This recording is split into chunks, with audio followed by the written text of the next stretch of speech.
Ya, kembali bersama saya, saudaraku Intan Mutia dan senang sekali hari ini saya sudah kembali menemani adik sepupu saudaraku dalam program podcast bersama dua narasumber yang sangat luar biasa.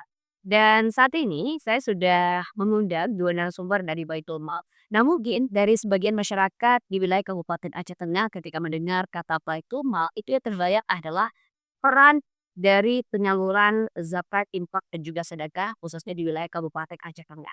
Namun ada beberapa hal yang mungkin sedikit luput dari masyarakat, yaitu paham penting daripada Dewan Pengawas itu sendiri.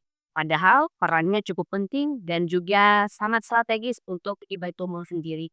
Dan kita akan membahas secara lengkap nantinya terkait dengan cara menjaga amanah dan peran strategis Dewan Pengawas Baitul Mal Kabupaten Aceh Tengah agar nantinya untuk, dana umat ini sampai ke tangan yang berhak dengan tepat. Dan